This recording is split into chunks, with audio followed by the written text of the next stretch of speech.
Starting pitching rankings feels like the grand finale of rankings. So much to sort through. DJ has a top 20. Scott has a top 20.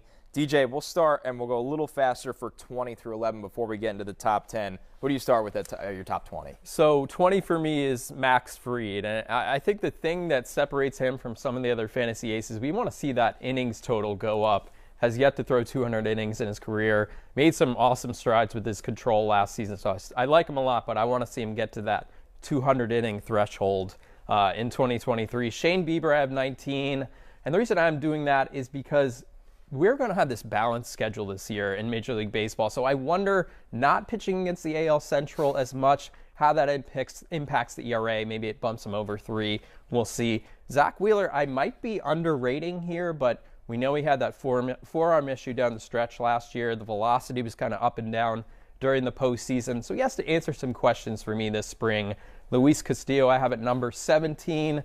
Now getting to pitch a full season in Seattle. I think leaving Cincinnati is going to be big for him. Had a 2.99 ERA last year. Could do even better this season. Zach Gallen, he was awesome in the second half last year. Had that, 44 inning scoreless streak. Leaned into his curveball usage last season. I think he could be a fantasy ace, maybe even a Cy Young contender this season. Christian Javier, I already went over his case, why I like him as a breakout pick. Shohei Ohtani, I feel like he gets underrated as a pitcher because of what he does as a hitter. But to me, he's right on the cusp of being a fantasy ace. Maybe doesn't have that workload of other fantasy aces, but was more efficient last season. Like him a lot. Kevin Gausman at 13 has struck out 200 batters in each of the past 2 seasons.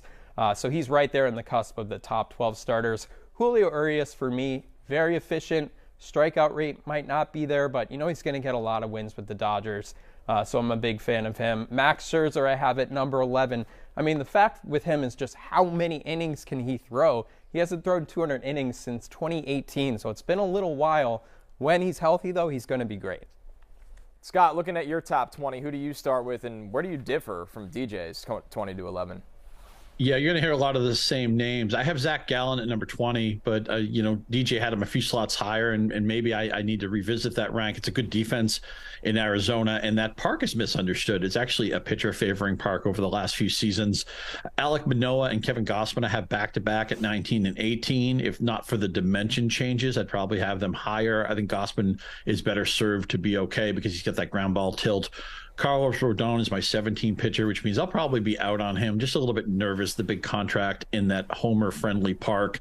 Dylan Cease, my number 16 pitcher, he needs to get that walk rate down, and I don't think he can match his current ADP. I'm going to be out on him where I have him ranked against the market. I'm just concerned he walks too many guys.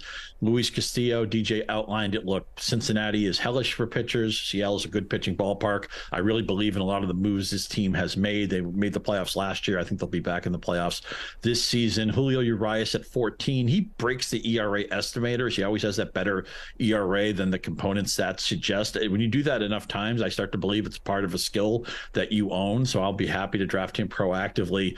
Shohei Ohtani, remember in Yahoo, he's 2 different players, hitter Ohtani, pitcher Ohtani. Probably Ohtani's last year with the Angels. Do the Angels say the heck with it? Let's just lean into him, give him a heavier workload. He may not be in our team next year. He may be traded in the middle of the season for all we know. So you might get 20 or 30 more innings than you expected with Ohtani. Always a difficult guy to rank. I have him at 13. Zach Wheeler's such a dependable strikeout guy. I believe in the Phillies infrastructure, even without Bryce Harper for about half the season. I have him at 12.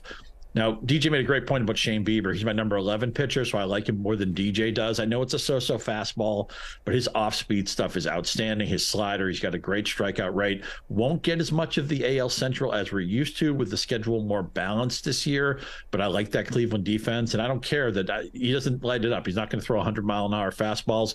I'm not concerned about that. I will draft Shane Bieber proactively. 10 to 6, this is where the stakes get a little higher. These are typically your frontline fantasy starters, most likely going to be a number 1 for whatever team they're drafted to. Where do you start? So we're going to start out here with Carlos Rodon. I kind of already went over why I like him a lot with the Yankees. Just a reliable strikeout guy, and it's pretty amazing. I think Scott mentioned this earlier, the White Sox giving up on him, not even giving him a qualifying offer, but I think he answered some questions about his health last season. And to me, he's a top 10 starter. Shane McClanahan I have at number 9. And he was great during the first half last year. Was probably the breakout pitcher in Major League Baseball. Second half, not so much. Dealt with a shoulder issue during the second half as well. Strikeouts went down, walks went up. So he has some questions to answer for me, but I still think he's a top 10 starter. Spencer Strider was the fastest pitcher in baseball history to make it to 200 strikeouts in a season, and he topped Randy Johnson for that metric. So that's pretty impressive. We know he dealt with a lat issue down the stretch last year, but plenty of time to get healthy during the offseason. I'm very, very interested to see what he can do over a full season. Justin Verlander, defeating Father Time, just turned 40 years old, but you wouldn't know it after what he did last year returning from Tommy John surgery. Am I expecting a sub-2 ERA? Probably not, but I still think he's going to be great this year. Aaron Nola improved the ERA last year. The control was great. For me, he's a workhorse, fantasy workhorse all the way. 235 strikeouts last year. I think he just checks every box for a fantasy ace. Scott, I know your 10-6 starts with a bit of a surprise, so break it down for the people.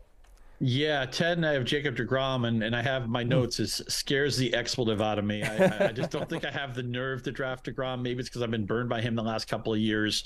Every pitcher is an injury risk, but I think there's just extra risk baked into him, so I'm not going to get him where I have him slotted. Shane McClanahan could be a Cy Young contender. We know the Rays always have a plus defense. He's into an age 26 season.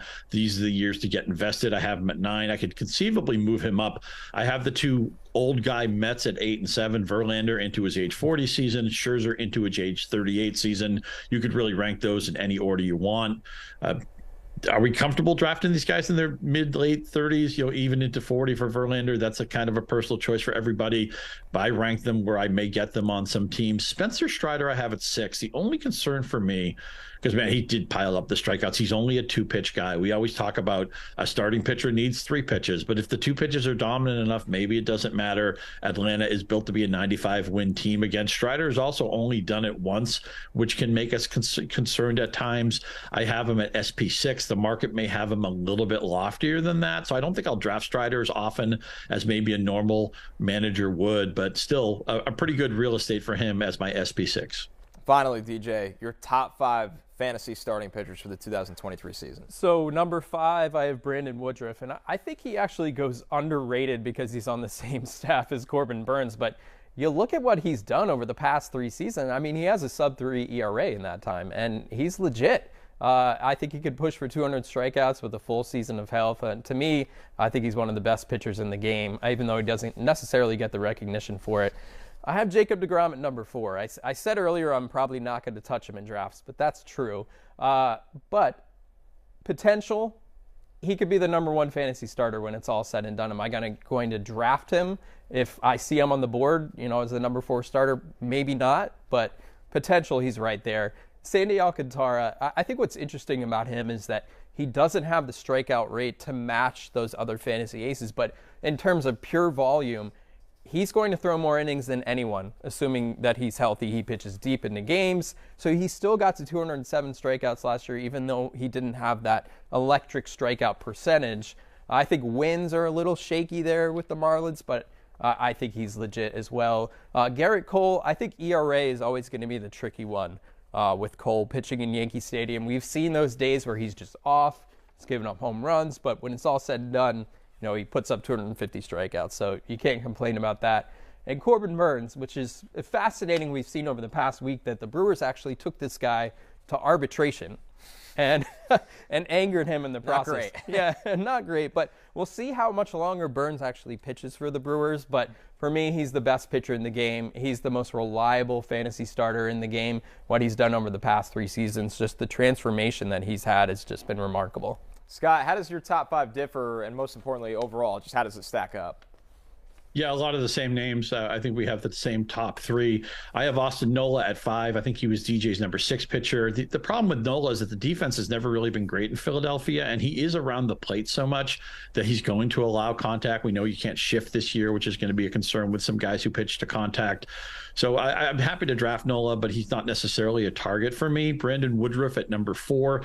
Are we finally going to get 180, 190, 200 innings? Those numbers have come down, right? We used to want 250 inning horses. That's a dead issue now. I'd love to see 185 innings of Woodruff, and he'll need it to justify my SP4 ranking. Alcantara, as DJ mentioned, not a strikeout god, but because he's going to throw so many innings, he'll get you strikeouts off of volume, and he pitches to so much weak contact. And, you know, all those ground outs or weak outs are because of things he does with sequencing, with the quality of his stuff. So I don't care that he doesn't have the greatest strikeout per 9. I will draft him aggressively, even after a Cy Young season. Isn't it crazy that Garrett Cole's never had a Cy Young season? Maybe it's the home run problem, but he's a horse. He's going to strike out 220, 230 guys every season. And again, you know, wins are fluky, but I'll take wins on a New York Yankees team over, you know, a 75 or an 80 win team. At some point, Garrett Cole's just going to win 20 games and win a Cy Young.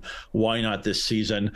And isn't it funny? Corbin Burnes goes to arbitration. The Brewers have to talk the guy down, and he's number 1 on a lot of fantasy boards, including my board, including DJ's board, into an age 28 season. The Brewers still fancy themselves a contender. I know the divisional matchups don't mean as much because the schedule's a little bit more balanced, but still, I want him pitching against the Cubs. I want him pitching against the Pirates. And I think Milwaukee, maybe they won't have Burnes for the long haul. I think they'll have him for the balance of this season. Perfectly happy to take him in the second round of a fantasy draft.